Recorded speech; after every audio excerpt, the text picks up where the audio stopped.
March 7th, 2009, Cincinnati, Ohio. 13-year-old Esme Kenny goes for her very first jog alone. Her family expects her back quickly. But hours pass, and Esme never returns. Panic rises. Police are called. Search teams sweep Winton Hills Reservoir. Night falls. Under a tree, officers find a man, calm, silent, watching. His name, Anthony Kirkland. But police know that name all too well. Anthony's record is drenched in violence. His first murder, May 1987. As the last light fades, desperation begins to creep in, each passing moment fueling their growing unease. He beat her savagely, then doused her in lighter fluid and set her on fire while alive. For that horror, he served only 16 years.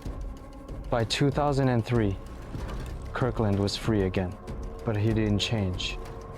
Darkness followed him everywhere. In 2005, a neighbor accused him of rape at knife point.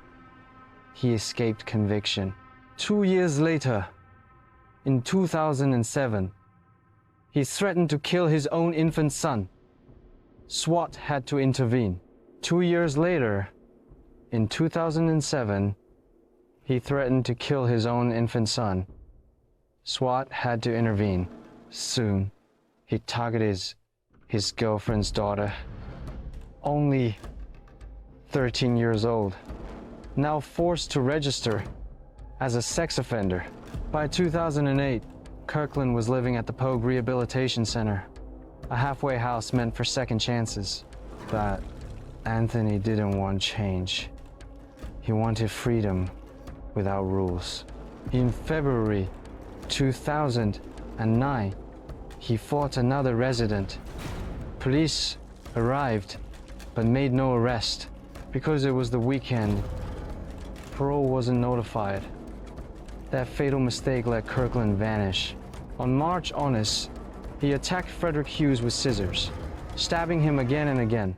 Somehow, Hughes survived, and a warrant for Kirkland went out, but he slips away, and the clock kept ticking. A palpable sense of dread hangs heavy as they delve deeper into the darkening woods. Police are close now, and when they find him, the horror grows. A palpable sense of dread hangs heavy as they delve deeper into the darkening woods. A palpable sense of dread hangs heavy as they delve deeper into the darkening woods. Hours of silence. Then, a confession. Kirkland admits he killed Esme, but she wasn't the only one. A palpable sense of dread hangs heavy as they delve deeper into the darkening woods. His second victim, Casonia Crawford, just 14 years old, May 4th, 2006. She had just left her grandmother's house. Kirkland approached her on the street. He offered her money for sex. First $20, then $60. Casonia refused both times. Her strength angered him. A palpable sense of dread hangs heavy as they delve deeper into the darkening woods. A week later, her remains were found in Avondale. The city mourned.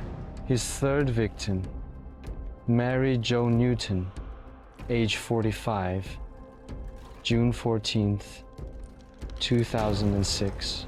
Mary Jo entered Kirkland's van. They drove to Eden Park. Inside, he became violent.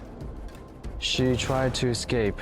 He dragged her back and strangled her to death. A palpable sense of dread hangs heavy as they delve deeper into the darkening woods. 2 days later, Mary Jo's body was found, burned and discarded near a vacant building. His fourth victim, Kimya Rollison, just 25, a mother trying to rebuild her life. She entered Kirkland's van. Moments later, he snapped. He stabbed her in the neck, then hid her body in the woods. Months passed until a dog uncovered a femur. It was Kimya's. Finally, Esme, the last victim, innocent, young, and full of life. She bumped into Kirkland while jogging. She even apologized, but apology meant nothing. Rage consumed him. He beat her. He raped her, then strangled her small body. When police caught him, there was no escape. In 2010, Kirkland was sentenced to death. Today, he waits on death row, a monster behind bars. But the scars he left will never fade.